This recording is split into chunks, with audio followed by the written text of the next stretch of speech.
የእግዚአብሔርን ቃል ለእርሱና ለመንፈስ ቅዱስ ስፍራ እንሰጥ።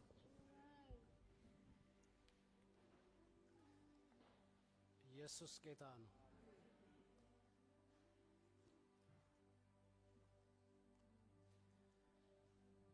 ጌታን ከፍ ከፍ እናደርገዋለን። ኢየሱስ ጌታ ነው። ኢየሱስ ጌታ ነው። ይሄን ነገር ስናገር ደስ እያለኝ ነው። ምክንያቱም ስለ እግዚአብሔር ጸጋ እየተነጋገርን ነው። ስለ እግዚአብሔር ጸጋ፣ ስለ እግዚአብሔር ግብዣ ባለፈው ተመልክተናል። ኢሳይያስ 55 ላይ ቁጥር 1 እና 2 ምን ብሎ ይናገራል? እናንተ የተጠማችሁ ሁሉ ወደ ውሃ ኑ፣ ገንዘብ የሌላችሁ ኑና ግዙ፣ ብሉም። ኑ ያለ ገንዘብ ያለ ዋጋም የወይን ጠጅና ወተት ግዙ። ገንዘብን እንጀራ ላይደለ የድካማችሁን ዋጋ ለማያጠግብ ነገር ለምን ትመዝናላችሁ? አድምጡኝ፣ በረከትንም ብሉ፣ ሰውነታችሁን በጮማ ደስ ይበለዋል። ኢየሱስ ጌታ ነው። ኢየሱስ ጌታ ነው። ጆሮአችሁን አዘንብሉ በሕይወትም ትኖራላችሁ እያለ ይናገራልና ስለ እግዚአብሔር ጸጋ እየተነጋገርን ነው። የእግዚአብሔር ጸጋ ደግሞ ምን ማለት ነው ብለናል። ብዙ ጊዜ እግዚአብሔር ጸጋ ሲባል ወደ አእምሮአችን የሚመጣው ነፃ ስጦታ የሚል ነው። እውነት ነው፣ ነፃ ስጦታ ነው። ግን ምንድነው የሚያገለግለው? ምንድነው የሚጠቅመው? በሕይወታችን ምንድነው የሚሰራው ብትሉ የሚያስችል ኃይል ማለት ነው። የእግዚአብሔር ጸጋ የሚያስችል ኃይል፣ እኛ የማንችለውን ነገር ያስችለናል። ድንገት እንችላለን። ኢየሱስ ጌታ ነው። እስቲ የሚያስችል ኃይል በሉ። የሚያስችል ኃይል። አዎ የሚያስችል ኃይል ነው። በቃ ሌላው ደግሞ ዋናው የተነጋገርነው ነገር ደግሞ ምንድነው? ክርስትና እንደ ሌሎች ሃይማኖቶች አይደለም። ሌሎች ሃይማኖቶች የሰው መንገድ ወደ እግዚአብሔር የሰው መንገድ ናቸው። የሰው ክሬቲቪቲ ናቸው። የሰው ቅልጥፍና ናቸው። የሰው ዘዴ ናቸው። የሰው ብልጠት ናቸው። ወደ እግዚአብሔር እግዚአብሔር እንደዚህ ነው ሊገኝ የሚችለው ብለው ሰዎች የሚቀይሷቸው መንገዶች ናቸው ሃይማኖት የሚባሉት። ክርስትና ግን እንደዛ አይደለም ብለናል። ክርስትና የእግዚአብሔር መንገድ ነው ብለናል።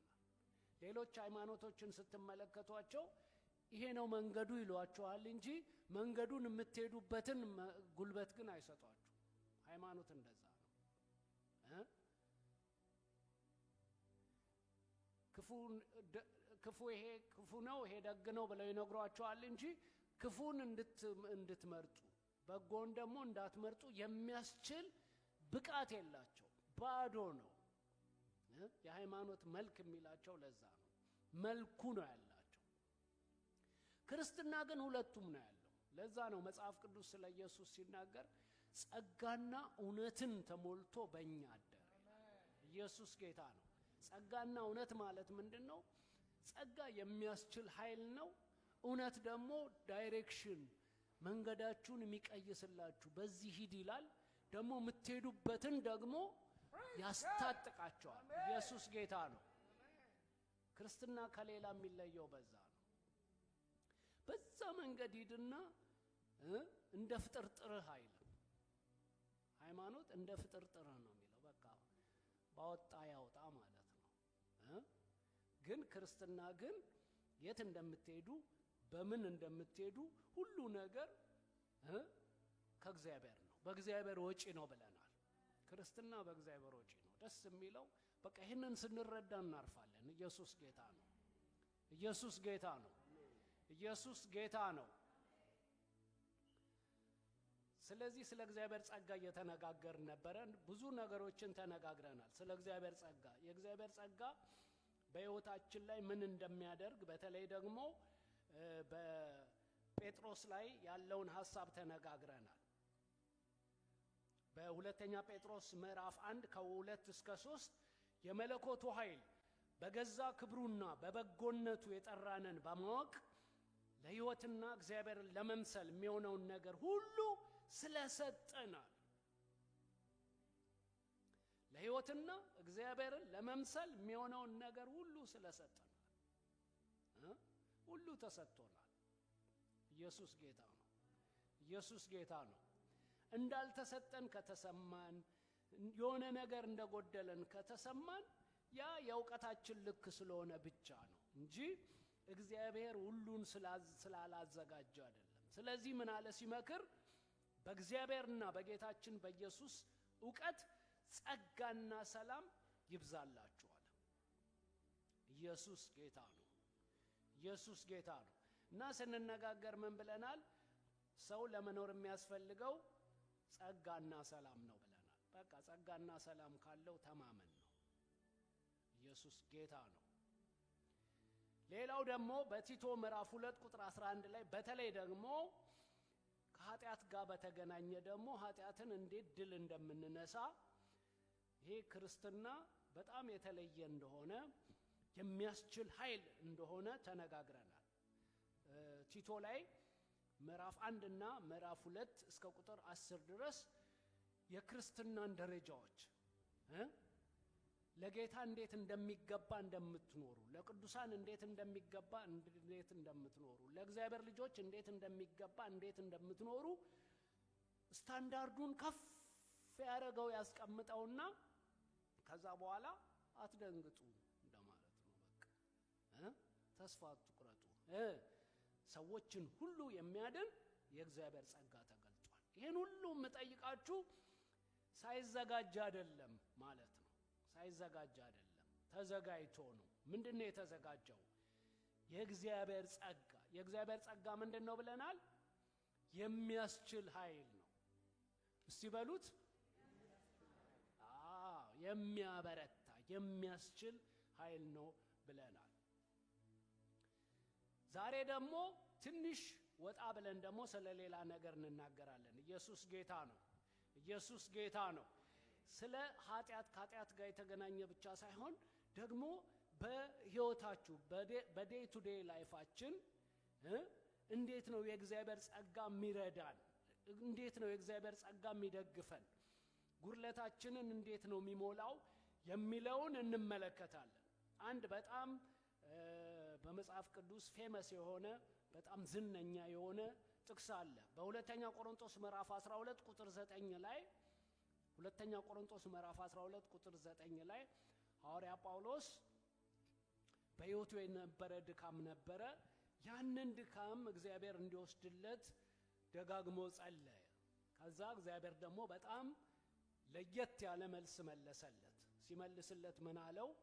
ሁለተኛ ቆሮንቶስ ምዕራፍ 12 ቁጥር 9 ላይ እርሱም አለኝ አለ ጸጋዬ ይበቃሃል፣ ኃይሌ በድካም ይፈጸማልና አለኝ አለ። በቃ ድካሜን ኃይሌን ማሳይበት የሆነ ሩም ተውልኝ እንጂ አለው። ኢየሱስ ጌታ ነው።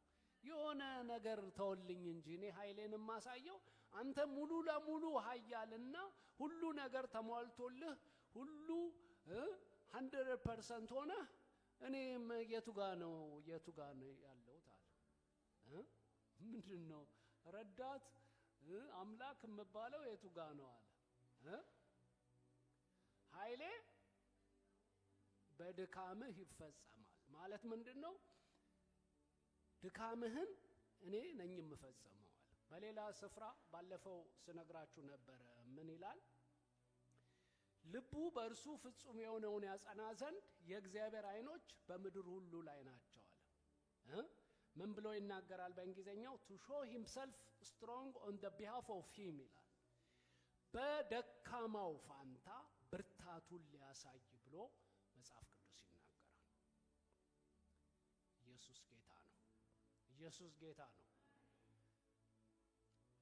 ስንደክም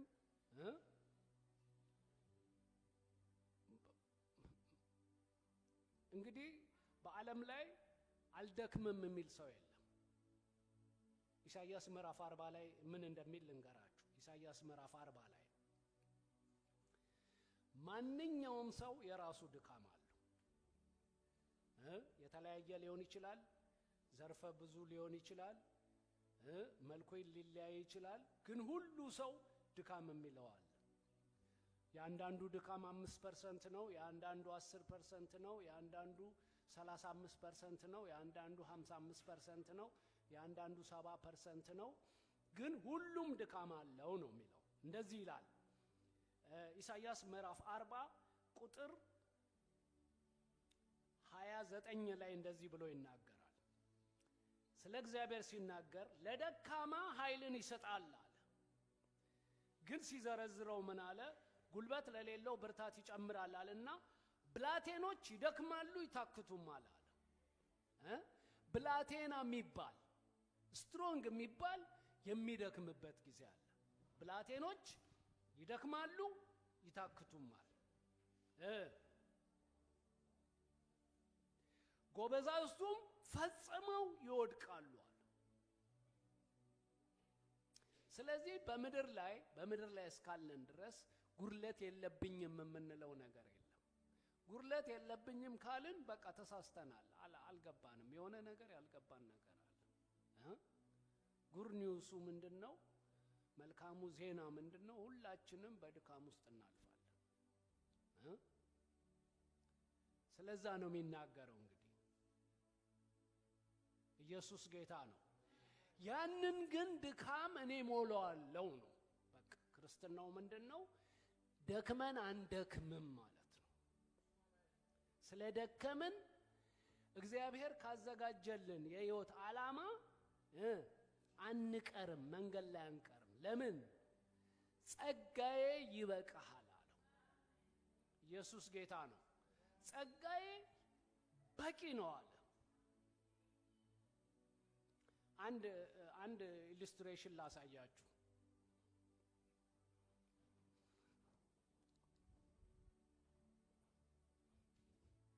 ለእናንተ ለማስረዳት ብዬ ይዣት የመጣሁት ነች። አሁን ይሄንን ተመልከቱ። ይሄ ሙሉ አይደለም አይደል?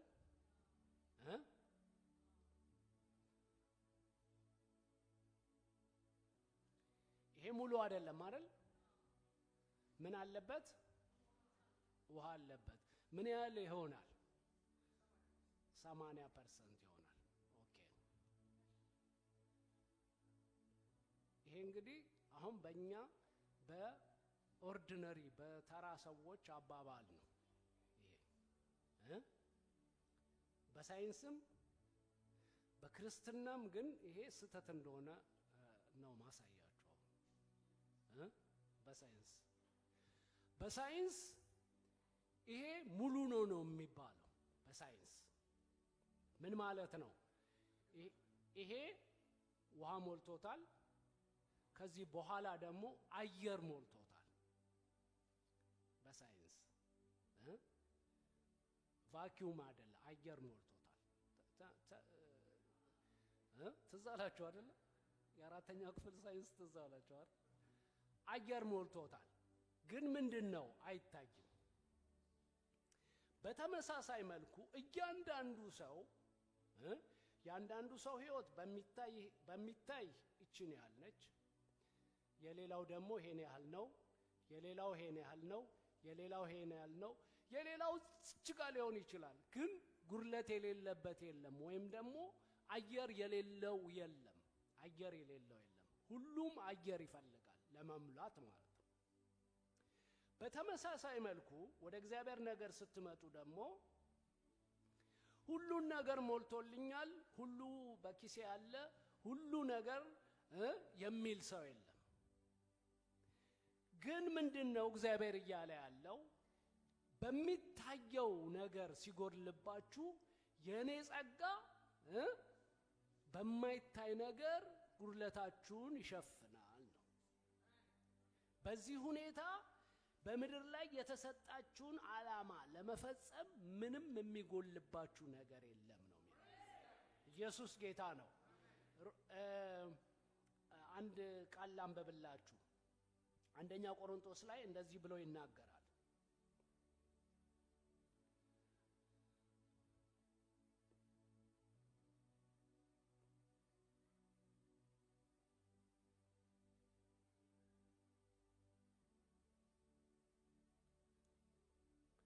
ከቁጥር 1 ጀምሮ ላንብብላችሁ። ያው ቶሎ ቶሎ መሄድ ፈልጋለሁ ግን ላንብብላችሁ። በጣም ጥሩ በሆነ ነገር ስላስቀመጠው አንደኛ ቆሮንቶስ ምዕራፍ 1 ከቁጥር 4 ጀምሮ እንደዚህ ብሎ ይናገራል። በክርስቶስ ኢየሱስ ስላመናችሁ በተሰጣችሁ በእግዚአብሔር ጸጋ ምክንያት ሁሉ ጊዜ ስለ እናንተ አምላክን አመሰግናለሁ። በተሰጣችሁ በእግዚአብሔር ጸጋ ምክንያት ሁሉ ጊዜ ስለ እናንተ እግዚአብሔርን አመሰግናለሁ። እሺ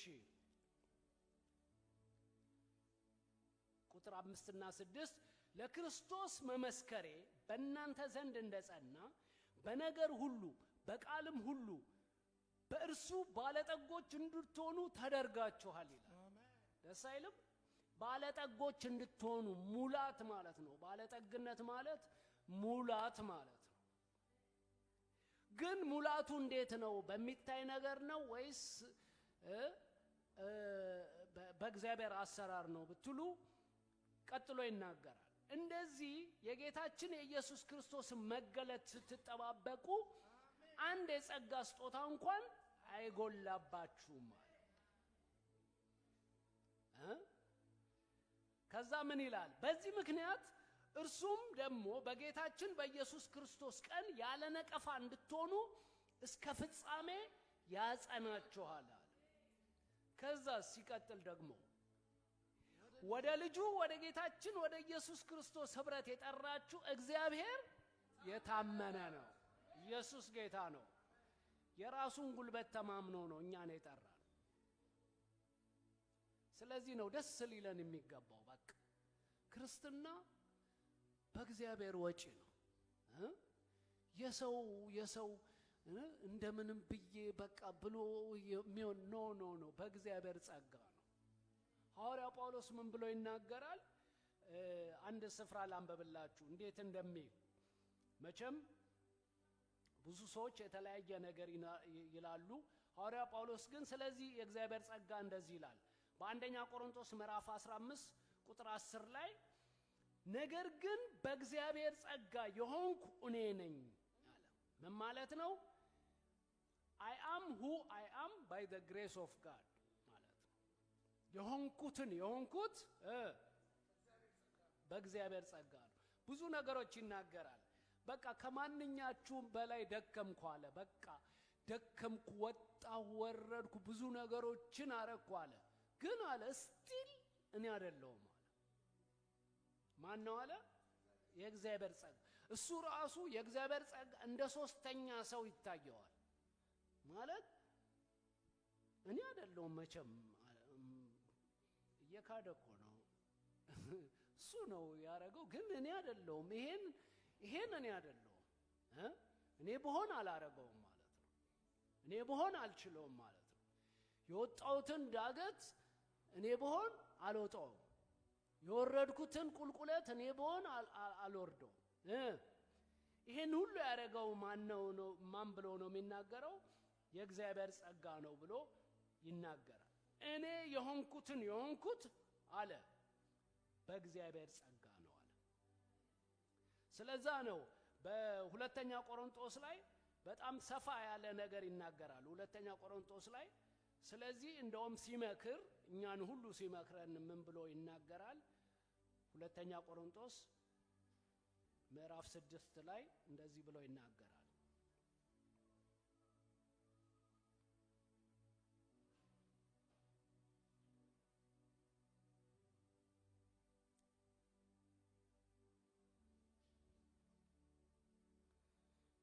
እንደዚህ አለ። ሁለተኛ ቆሮንቶስ ምዕራፍ 6 ከቁጥር 1 ጀምሮ እንደዚህ አለ። አብረንም እየሰራን የእግዚአብሔርን ጸጋ በከንቱ እንዳትቀበሉ ደግሞ እንለምናለን አለ። ምን ማለት መሰላችሁ? የእግዚአብሔርን ጸጋ በከንቱ መቀበል ማለት እንደነገርኳችሁ መጽሐፍ ቅዱስ ምን ብሎ ይናገራል? ስለ ኢየሱስ ክርስቶስ ሲናገር ጸጋና እውነትን ተሞልቶ በእኛ አደረ ይላል። ጸጋና እውነት ማለት ምንድነው? ምንሄድበትን መንገድ የሚያሳይ ማለት ነው። ጸጋ ማለት የሚያስችል ኃይል ማለት ነው። ጸጋና እውነትን ተሞልቶ በእኛ አደረ ይላል። በሁለተኛ ቆሮንቶስም ላይ ላሳያችሁ በጣም የሚያስገርም ነገር ይናገራል። ሁለተኛ ቆሮንቶስ ምዕራፍ 19 ቁጥር 2 ምዕራፍ 13 ቁጥር 5 ላይ ሁለተኛ ቆሮንቶስ ምዕራፍ 13 ቁጥር 5 ላይ በሃይማኖት ብትኖሩ ራሳችሁን መርምሩ ራሳችሁንም ፈትኑ ወይስ ምናልባት ማትበቁ ብትሆኑ ኢየሱስ ክርስቶስ በእናንተ ውስጥ እንዳለ አታውቁምን አለ። ኢየሱስ ክርስቶስ በእናንተ ውስጥ ካለ መጽሐፍ ቅዱስ እንደሚናገር ጸጋና እውነትን ተሞልቶ በእኛ አድሯል። የጸጋና የእውነት ሙላት አለ። እውነት አይጎልብንም፣ ወዴት እንደምንሄድ አይጎልብንም፣ ደሞ ጸጋው አይጎልብንም፣ የሚያስችል ኃይል አይጎልብንም ነው የሚለው። ሁለተኛ ቆሮንቶስ ምዕራፍ 6 ላይ ደግሞ ምን ይላል መሰላችሁ? ልመለስላችሁ። ሁለተኛ ቆሮንቶስ ምዕራፍ 6 ቁጥር 1 ጀምሮ እንደዚህ ብሎ ያስጠነቅቃል። እኛን ነው እስቲ የሚናገረው ለኔ ነው በሉ። አዎ ምን ይላል? አብረንም እየሰራን የእግዚአብሔርን ጸጋ በከንቱ እንዳትቀበሉ ደግሞ እንለምናለን። የእግዚአብሔርን ጸጋ በከንቱ መቀበል ማለት ያ የጸጋ ሙላት በሕይወታችን እያለ እንደሌለ መኖር ማለት ነው። እንደሌለ ተሸናፊ መሆን ማለት ነው። እንደሌለ አክት ማድረግ ማለት ነው። የእግዚአብሔርን ጸጋ ማሳጣት ማለት ነው። ማሳጣት ታውቃላችሁ? ማሳነስ ማለት ነው። በቃ የእግዚአብሔርን ጸጋ ማሳነስ፣ ዕውቅና አለመስጠት፣ ዋጋ አለመስጠት ማለት ነው። አብረንም እየሰራን የእግዚአብሔርን ጸጋ በከንቱ እንዳትቀበሉ ደግሞ እንለምናለን አለ። እኛ ግን አለ የሚገርማችሁ አገልግሎታችን እንዳይነቀፍ በአንዳች ነገር ማሰናከያ አንሰጥም አለ። በሌላ ስፍራ ሲናገር አገልግሎቴን አከብራለሁ አለ። ከፍ አድርጌ ነው የሚይዘው አለ። አገልግሎታችን እንዳይነቀፍ ወይ እንዳይባል በአንዳች ነገር ማሰናከያ ከቶ አንሰጥም አለና ነገር ግን በሁሉ እንደ እግዚአብሔር አገልጋዮች ራሳችንን እናማጥናለን አለ። ከዛ ያለፈበትን ነገር ሲናገር በጣም የሚያስገርሙ ነገሮች ይናገራል። በነገር ሁሉ እንደ እግዚአብሔር አገልጋዮች ራሳችንን እናማጥናለን ይልና በመጾም በንጽህና ቁጥር 5 ላይ እስቲ ወንድማችን ኤልያስ ታነብልናል። ቁጥር 5 እና 6 ሁለተኛ ቆሮንቶስ ምዕራፍ 6 ቁጥር 5 እና 6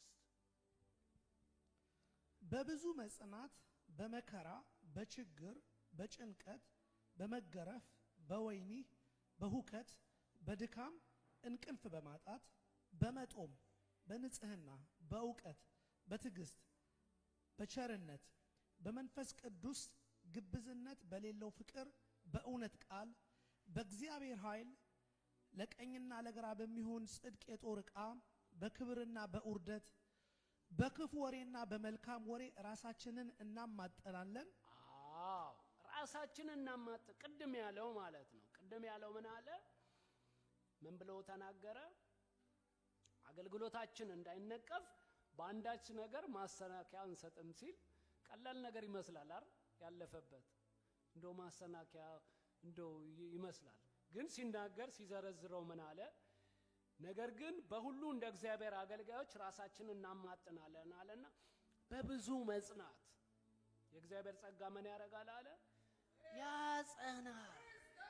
ኢየሱስ ጌታ ነው። በመከራ አለ ይሸከማል። በቃ ይሄ አንድ ሆርሞን አለ በሰውነታችን ውስጥ ያለ አድሬናሊን የሚባለው ሆርሞን አለ። ምን አይነት ሆርሞን ነው? የሆነ ችግር በህይወታችን በጣም አስከፊ ችግር ወይ አደጋ ሲገጥመን አስበን ማናቀውን ነገር እንድናደርግ ጉልበትም ይሰጠን ነገር።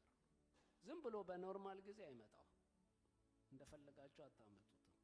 ግን የሆነ ችግር ሲገጥመን ለምሳሌ ትልቅ ውሻ ሊነክሰን እየሮጠ ሲመጣ 3 ሜትር አጥር መዝለል እንችላለን። ይሄ እንዴት እንደሚመጣ አይታወቅም። በኋላ ነው የሚታየው። በኋላ ሆርሞኑ ቼክ ሲደረግ ሃይ ነበረ ተብሎ ያ ነው ያዘለላችሁ እንጂ በኖርማሊ ልዘለውም እችላለሁ አትሉም፣ ልዘለውም እፈልጋለሁ አትሉም በፍጹም። ግን የዛኔ አይምሯችሁንም ሸፍኖ ሁሉን ነገር ሸፍኖ ድፍረቱንም ሰጥቷችሁ ይቻላልም ብሎ ጉልበቱንም ሰጥቶ አስፈንጥሯችሁም ያዘልላችኋል።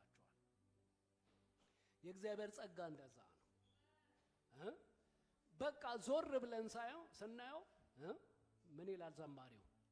ዞር ብዬ ሳየው ያሳለፍኩትን አባጣ ጎርባጣ ጉድጓድ ገደሉን ማመን ይሳነኛል ኃይል ከየት አገኘው ለካስ ኤልሻዳዩ ጠብቆኝ ቆሜያለሁ ስሙን አከብራለሁ።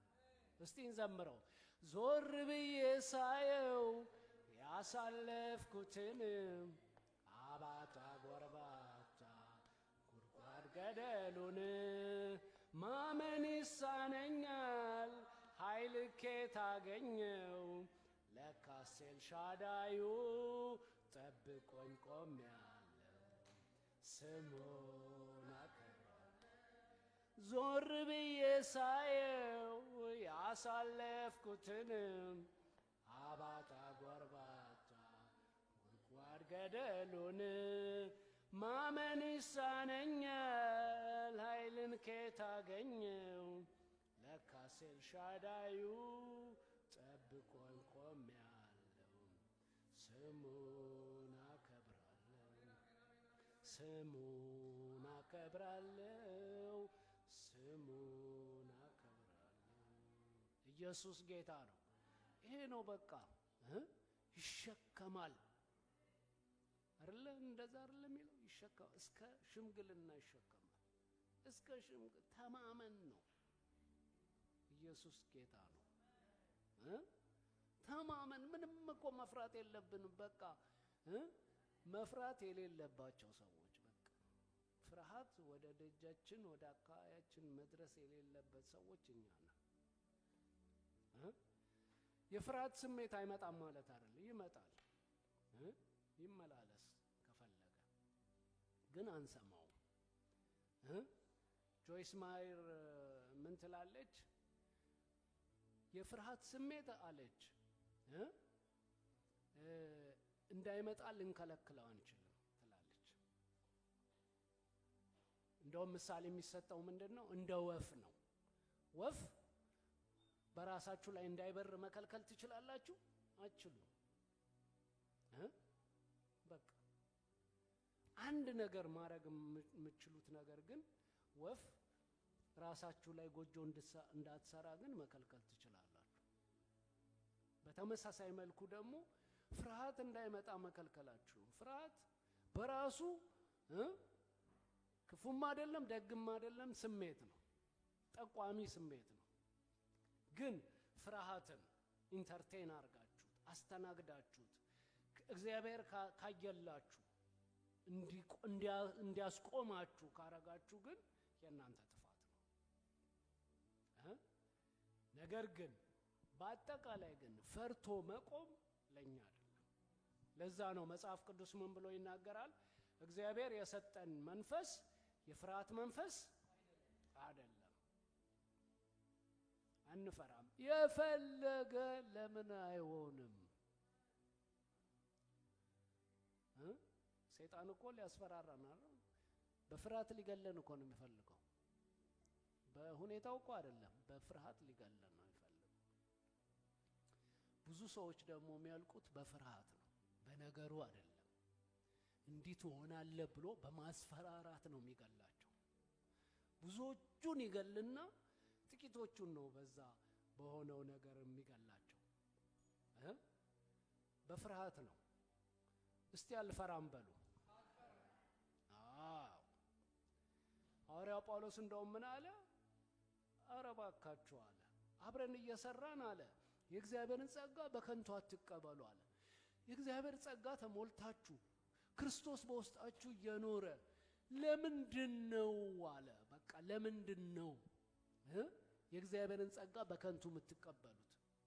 ተቀበላችሁ እንዳልተቀበለ የምትሆኑት ምንድነው? ተነሱና እግዚአብሔርን አመስግኑ። ተነሱና ለእግዚአብሔር ኑሩለት። ተነሱና እግዚአብሔርን አምልኩ። ተነሱና ደስ ይበላችሁ እኮ ማለት ነው። ምንድነው የሚለው? በጌታ ደስ ይበላችሁ አለ።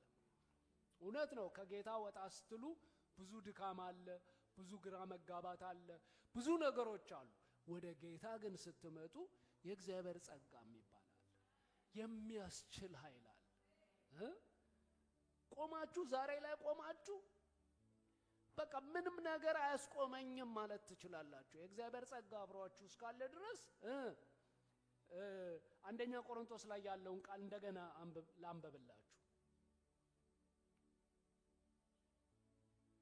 ይሄን አንብብላችሁ እንኳን ብጨርስ ችግር የለም። አንደኛ ቆሮንቶስ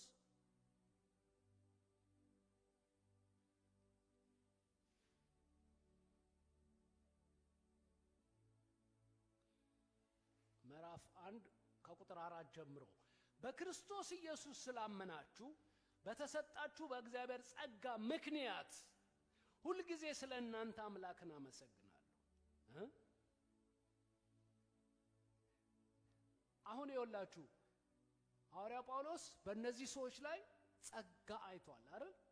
የሚያስችል ኃይል አይቷል።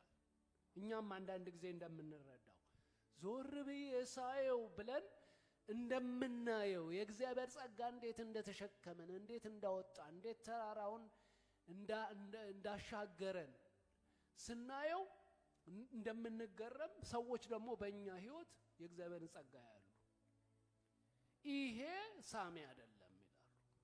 ይሄ ሳሚ አይደለም የእግዚአብሔር ጸጋ ነው ይላሉ። ይሄ የእግዚአብሔር ክንድ ነው ይላሉ። ሐዋርያ ጳውሎስም እንደዛ ነው የሚለው። ስለእናንተ ስለተሰጣችሁ የእግዚአብሔር ጸጋ እግዚአብሔርን ባርከዋለሁ አለ።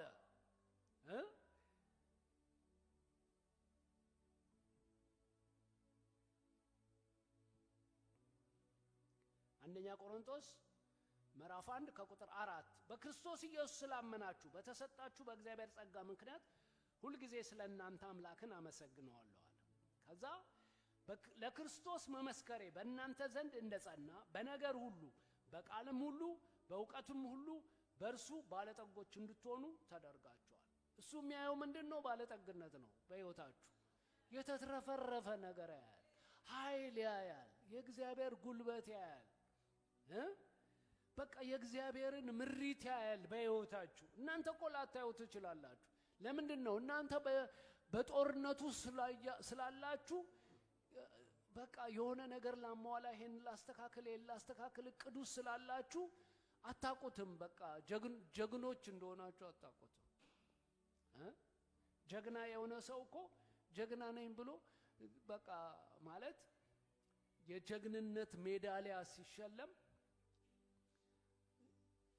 ስሙ በስተት ነው ብሎ ሊጠራጠሩ ይችላል። ምክንያቱም ራሱን እንደ ጀግና ያየው ብዙ ጀግና ራሱን እንደ ጀግና ያየው። ለምን?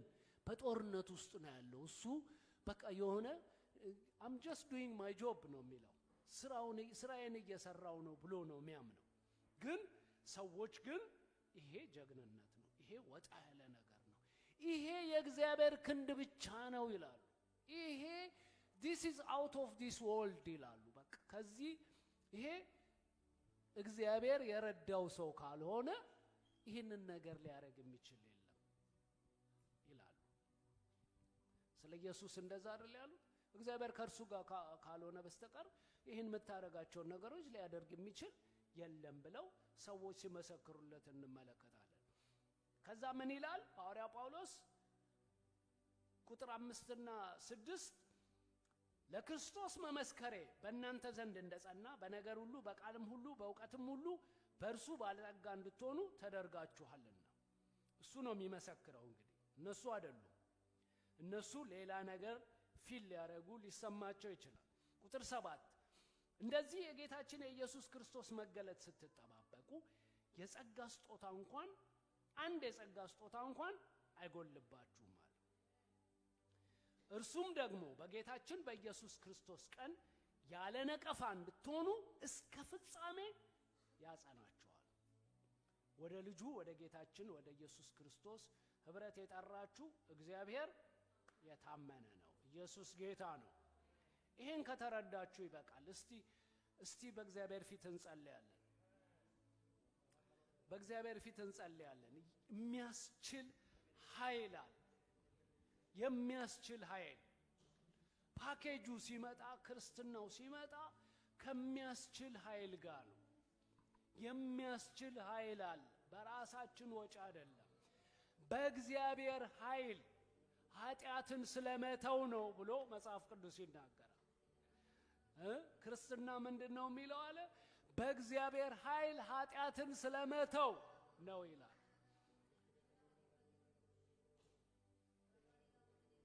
በእግዚአብሔር ወጪ ነው። ደስ ሊላችሁ ይገባል። በቃ በእግዚአብሔር ወጪ ነው። በሰው ወጪ የማይታሰብ ነው። በእናንተ አትችሉትም። በእናንተ አትችሉትም። በእግዚአብሔር ወጪ ነው። ስለዚህ ደስ ሊላችሁ ይገባል። በቃ ደስ ሊላችሁ ይገባል። ሴሌብሬት ልታረጉ ይገባል። በቃ ይሄን ክርስትናችንን የምንወደው እኮ በቃ መኖር የሚለን እኮ ለዛ ነው። በቃ መኖር አለኝ አለች አይደለ? መኖር ይለናል። በቃ ደስ ይለናል። በቃ ለምን? በእግዚአብሔር ጸጋ ነው። በእኛ ጉልበት አይደለም፣ በእኛ ኃይል አይደለም። መንፈራው ነገር የለም። የእግዚአብሔር ጸጋ ነው። እኛን ምንም ነገር ካደረገን የእግዚአብሔር ጸጋ ነው። ሐዋርያ ጳውሎስ ምንድነው የሚለው?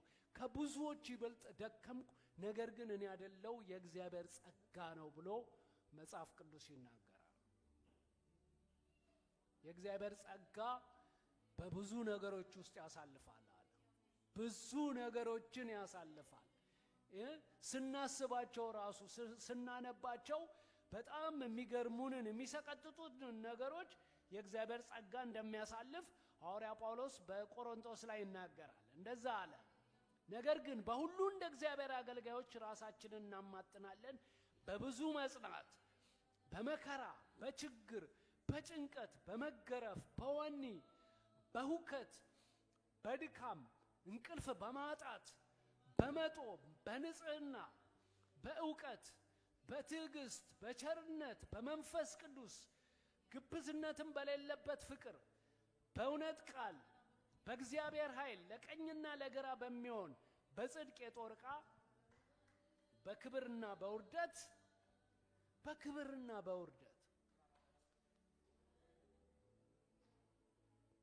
ስንዋረድ የሚሸፍነን ነገር አለ። ስናጣ ጉድለታችንን የሚሸፍን ነገር አለ።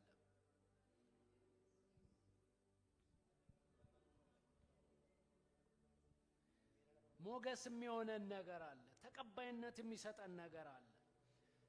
ሰዎችን እንዲሁ ይወዱናል።